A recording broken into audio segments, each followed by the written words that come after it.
The weight of American power was already pressing down on Western Germany by the winter of 1945, not as a slogan or a promise, but as a physical reality that moved day and night across frozen roads.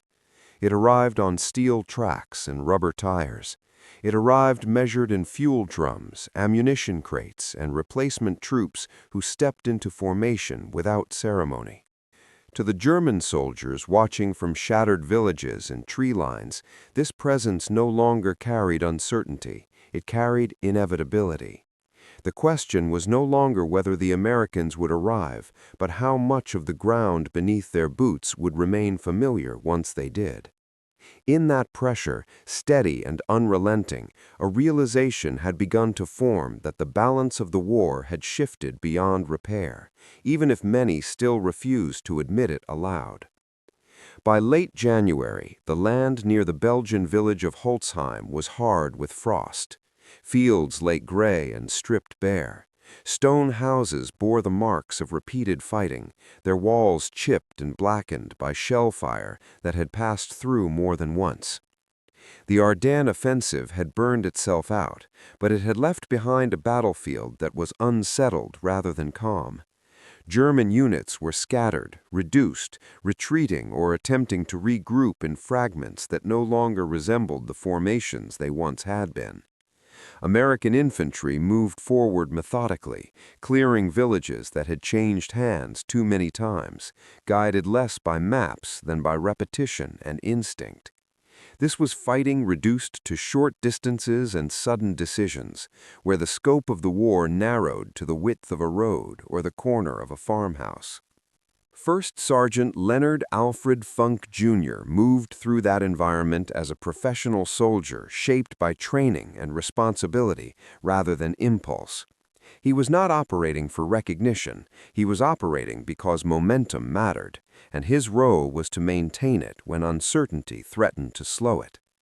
On the afternoon of January 29th, he advanced ahead of his platoon near Holzheim, moving through broken structures that offered cover to anyone desperate enough to use them.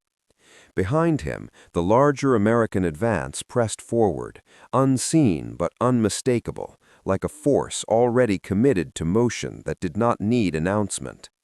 Nearby, a group of German soldiers had taken temporary control of the situation. They were men who had slipped through earlier captures, now holding 4 unarmed Americans under guard. For a brief moment, they felt something they had not felt in weeks: control, leverage, the fragile belief that in this narrow space the larger forces no longer applied. When Funk came into view, they saw another American stepping into that confined geometry. Weapons were raised, orders were given. A submachine gun was pressed against his stomach. The expectation was not cruel or dramatic, it was procedural. Compliance would follow. It usually did. What the Germans could not see and could not calculate was the depth of preparation compressed into the man standing in front of them. Funk did not panic, he did not argue, he did not rush. He allowed the moment to unfold exactly as the Germans believed it should, granting them the illusion that the encounter was unfolding according to a familiar pattern. Their confidence rested on habit, on years of encounters that had taught them how such moments ended. That assumption was learned, and it was about to be broken. When Funk moved, it was not with fury, but with precision. The motion was immediate and controlled, the result of drills repeated until they existed below conscious thought.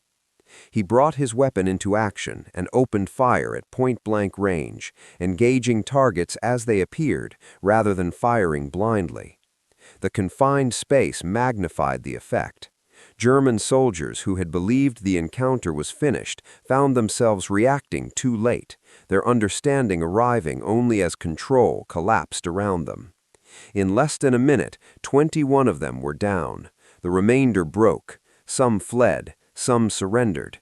What had been certainty seconds earlier was replaced by something colder and irreversible. There was no celebration afterward. The 4 captured Americans were freed, shaken but alive. Funk remained upright, wounded during the exchange, yet still functioning within the demands of the moment. To him, it was not a story yet, it was a task completed under pressure, one action among many in a day that offered no space for reflection. The American advance did not pause to acknowledge what had occurred. It moved past the site, absorbing the outcome without comment. That was how momentum worked. Individual acts mattered, but they mattered because they fed something larger that did not stop for any single man. For the German soldiers who survived, the encounter carried a different weight. They had not been facing artillery or overwhelming numbers. They had been facing one American non-commissioned officer at close range, and they had lost control in seconds. It was the kind of experience that stayed with a soldier long after the sound faded, because it forced an acknowledgement that training and resolve could outweigh position and expectation. In those moments, a broader realization took shape. This was not an army that required perfect conditions to prevail. Holzheim returned to silence quickly. Snow and smoke settled back into the ruins. Beyond the village, American logistics continued with mechanical certainty, trucks replacing trucks, units rotating forward without interruption. Funk would be evacuated and later recognized for his actions, receiving the Medal of Honor. The citation recorded the facts with formal restraint, but it could not fully capture the private shift that occurred in the minds of the men who had faced him, the instant when control slipped away and did not return. After Holzheim, the war did not slow for Leonard Funk. It rarely did for men like him. His wound was real, but necessity came first. What had happened was recorded, reported, and verified, but it did not separate itself from the flow of operations immediately. Recognition came later, when the noise eased enough to allow memory to surface. In official reports, the language remained clinical: time, location, enemy neutralized, prisoners freed. And within that restraint, something stood out: decision under immediate threat, initiative taken without orders, consequences imposed on men who believed they were in control. It was not common, even in an army accustomed to uncertainty. For commanders, the incident represented more than individual bravery. It reflected a kind of soldier the American army had learned to produce through years of war, an experienced non-commissioned officer, a man who understood the battlefield at ground level, someone who did not require instruction when instruction was impossible. That quiet competence was part of why the balance of the war had shifted so decisively in the final months. The Medal of Honor was not awarded quickly. Verification came first. When it was finally approved, it did not add anything to the moment itself. It preserved it. Funk received it not as a symbol of triumph, but as a recognition of the standard the Army wished to remember. After the war, life moved into quieter channels. Uniforms were set aside. Routine replaced urgency. What happened in Holzheim did not define every day that followed, but it never disappeared. Stories like that rarely do. They retreat into a quieter place, resurfacing when a name is spoken carefully, when a record is read without haste. For the German soldiers who survived, there were no medals, only memory. A moment when logic failed, when procedures held, weapons were present, and still control vanished. Those experiences merged with others until a broader understanding formed. It was not only about numbers or territory, it was about an opponent who could act with certainty even when appearing vulnerable. As years passed, the story did not require embellishment, it did not rely on dramatization. Its weight remained in its restraint. Everything had happened too quickly for speeches. It was an instant where training, responsibility, and decision aligned, in front of men who believed they were in control and learned otherwise. What endures is not the count or the medal, but the understanding the moment carries. that American power at that stage of the war existed not only in factories and convoys, but in the ability of a single sergeant to act with absolute clarity when everything had been compressed into a few frozen yards. The war moved on, as it always did, carrying those moments forward without pause. By the time Germany collapsed a few months later, the action at Holzheim had already been absorbed into a much larger ending. Front lines dissolved, units halted. Men who had lived by urgency found themselves waiting, sometimes without knowing for what. For Leonard Funk, the transition was gradual. The habits that had kept him alive did not disappear when the firing stopped. They lingered in posture, in silence, in the way he occupied space without drawing attention to himself. The war receded geographically, but it did not fully release those who had learned to function inside it. When the Medal of Honor was finally placed around his neck, it carried a weight that had little to do with metal. The ceremony followed established form. Words were spoken carefully. Applause came and faded. The citation described the event in language stripped of drama, as if restraint itself were part of the recognition. What mattered was not spectacle, but preservation. The Army fixed that moment into record so it would not be lost among thousands of others that had never been written down. Not because it was louder than the rest, but because it was clear. For many who heard the story later, it was tempting to reduce it to numbers, seconds, casualties, distance. But those measures never explained why the moment mattered. What distinguished it was not speed alone, but judgment. The ability to read a situation compressed into a few feet of frozen ground and act without hesitation or excess. No wasted movement. No unnecessary risk once the decision had been made. That kind of action did not emerge suddenly. It was built over years, through repetition that appeared unremarkable at the time. Among German veterans, encounters like Holzheim became reference points, even when they were not discussed openly. They fit into a growing pattern of experiences that challenged earlier assumptions. Not every defeat came from overwhelming force. Some came from moments when the opponent acted with a level of confidence that could not be disrupted once it began.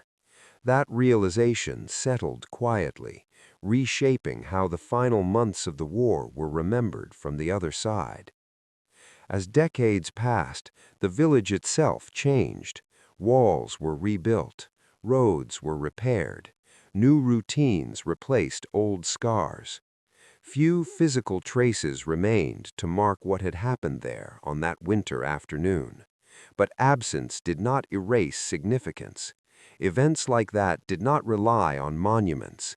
They survived in archives, in citations, and in the careful retelling by those who understood that accuracy mattered more than drama. Leonard Funk's name did not become widely known outside military circles, and that suited the nature of the act itself. It was never meant to stand alone. It represented a type of soldier rather than an exception, a man trained to carry responsibility without needing acknowledgement, a professional whose value lay in consistency until a moment arrived that demanded more. In the end, the story does not demand admiration. It asks for attention. It asks to be remembered without distortion because it reveals something essential about how the war was won in its final stages, not only through scale, but through individuals capable of compressing that scale into decisive action when circumstances narrowed to seconds and yards. And so the account remains, not as legend, not as spectacle, but as a record of what happened when certainty failed on one side and held on the other. A small moment, carefully preserved, that continues to explain itself without needing to be explained at all. Time continued to pass, placing distance between the event and those who tried to understand it later. Distance has a way of softening sharp edges, of inviting reinterpretation. But some moments resist that process. They remain fixed because they were never excessive to begin with. The action at Holzheim did not grow in the telling. It stayed contained, measured, bounded by the same seconds and the same ground. That containment is why it endures.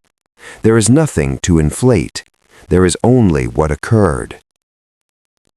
In the years that followed, the army changed, doctrine evolved, technology advanced, new generations trained under different conditions, preparing for conflicts shaped by new assumptions. Yet the fundamentals that had defined that winter afternoon remained unchanged. Decision under pressure, control without noise, initiative exercised when instruction was no longer possible. These were not lessons learned in classrooms. They were inherited through examples, passed quietly from one generation to the next, often without names attached. For those who studied the war closely, the late months of 1945 revealed a pattern that could not be reduced to numbers alone. German forces did not simply collapse under weight. They encountered an opponent whose internal cohesion had matured, units that continued to function even when disrupted, individuals who could act decisively without waiting for reinforcement or approval. The encounter at Holzheim fit within that pattern, not as an anomaly, but as a clear expression of it. Leonard Funk returned to a life that asked less of him, at least on the surface. Civilian routines replaced operational tempo. Days were no longer measured by movement and contact, but by ordinary obligations. And yet, like many who had carried responsibility in war, he did not leave it entirely behind. It remained as a quiet standard, influencing how problems were approached, how silence was used, how urgency was reserved for moments that truly required it. Those who met him later would not have known what had happened unless they were told. There was nothing in his manner that announced it. That absence was not humility performed for effect. It was consistency.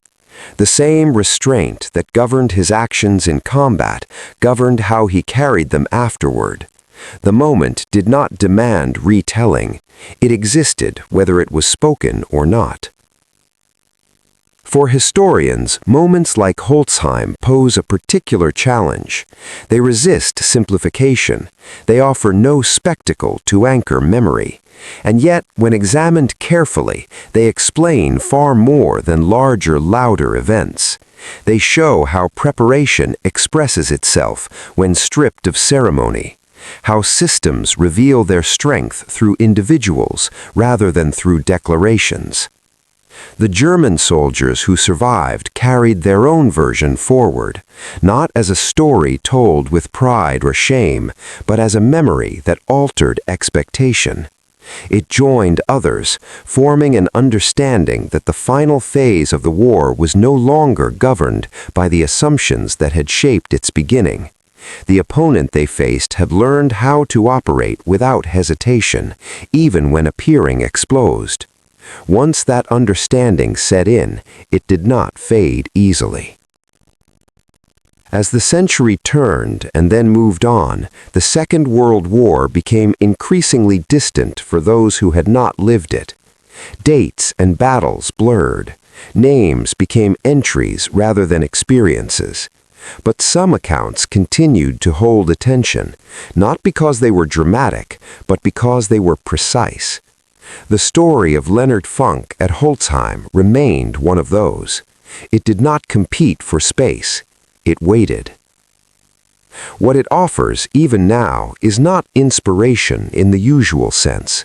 It offers clarity, a reminder that outcomes are often shaped in moments too small to appear on maps. That power, when fully developed, can reside quietly until circumstances compress it into action, and that once revealed, it does not need to be asserted again.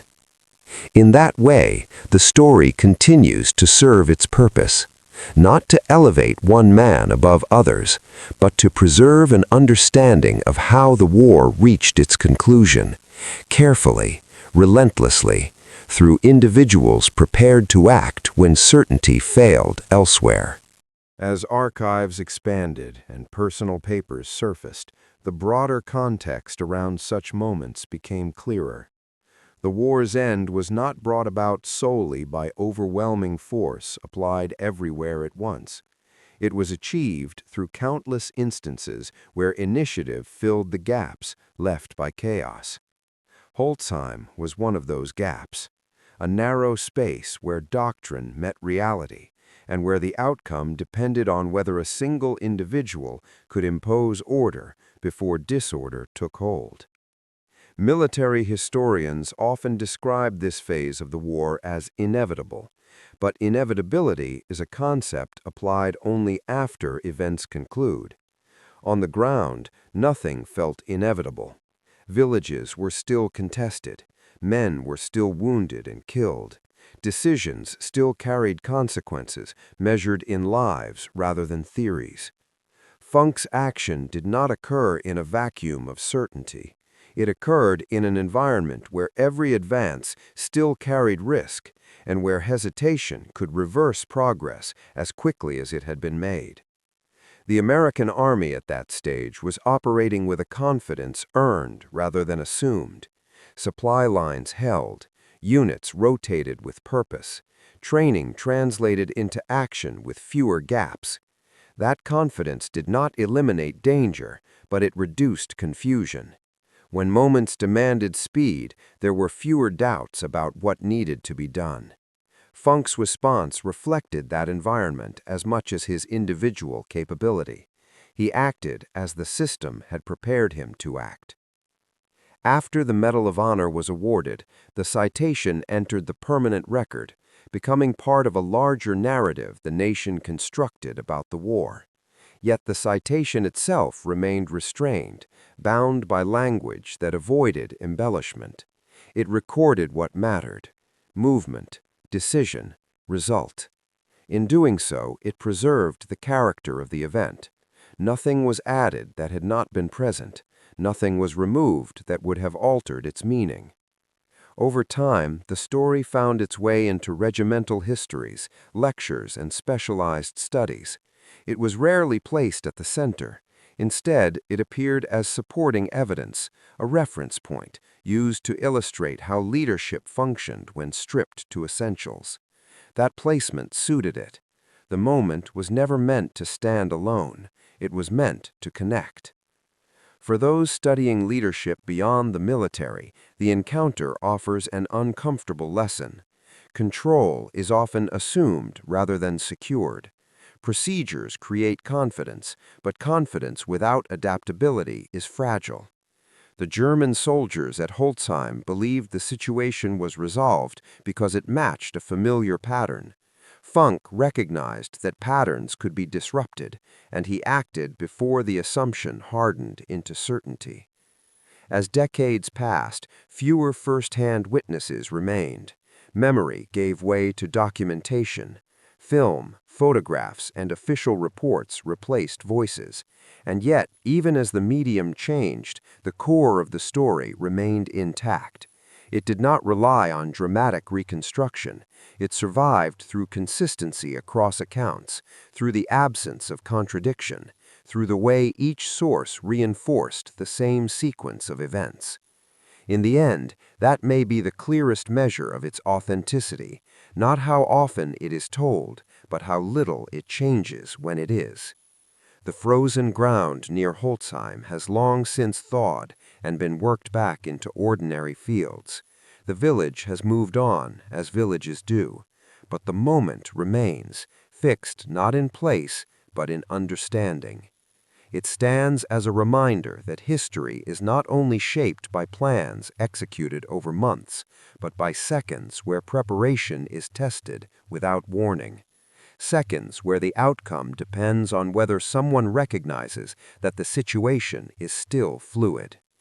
Leonard Funk did, and because he did, the story continues, not as legend, but as record. The record closes without a spectacle. There's no final clash tied to the moment, no sweeping consequence that can be traced directly from those seconds to the war's end. And that absence is important. It reinforces the truth that most decisive actions do not announce themselves as such when they occur. They simply resolve a situation that could have gone another way, and then the war moves on. In the spring that followed, Germany collapsed under pressures that had been building for years. Cities fell. Units surrendered in numbers that would have seemed impossible earlier in the conflict. Looking back, it is tempting to compress the final months into a single downward slope, but the men who moved through that time did not experience it as a smooth descent. They experienced it as a series of tense advances, uncertain pauses, and sudden encounters where the outcome was still undecided. Holzheim fits into that pattern, not as an exception, but as an example. It shows how fragile control could be, even late in the war, how quickly a localized advantage could disappear when met by someone prepared to act without waiting for permission or reinforcement. The Germans in that village were not careless. They were operating according to what had worked before. What failed them was the assumption that the enemy would behave predictably. For the American Army, stories like Funk's quietly reinforced something already understood at the operational level, that success depended not only on equipment or numbers, but on the reliability of small unit leadership, on men who could interpret intent without being told, who could absorb risk in moments when delay would have cost more than action. Those qualities were difficult to quantify, but their effects were unmistakable. As the decades passed, the Second World War became increasingly abstract for those who had not lived it. Campaigns were reduced to arrows on maps, battles were summarized in paragraphs. Yet certain incidents resisted that compression. They demanded to be examined at human scale, because only at that scale did they make sense. Holzheim's encounter was one of them. It remains instructive precisely because it does not fit neatly into heroic archetypes. There is no speech, no build-up, no conscious defiance. There is only recognition and response, a moment where a man understood that waiting would be worse than acting, and acted accordingly. That clarity is rare, and it cannot be manufactured after the fact. When historians return to such moments, they are not searching for drama. They are searching for alignment between training and action, between expectation and reality. In Holzheim, those lines crossed cleanly. The result was decisive but not extravagant, effective but not theatrical, and that is why it endures. In the end, the story asks very little of the listener. It does not ask for admiration so much as attention to how wars are actually shaped one encounter at a time, attention to how certainty can vanish when challenged by someone who refuses to accept it, and attention to the quiet truth that once recognized does not need to be repeated to remain understood. The war moved on, history moved on, but that understanding stayed where it was formed, waiting for those willing to look closely enough to see it.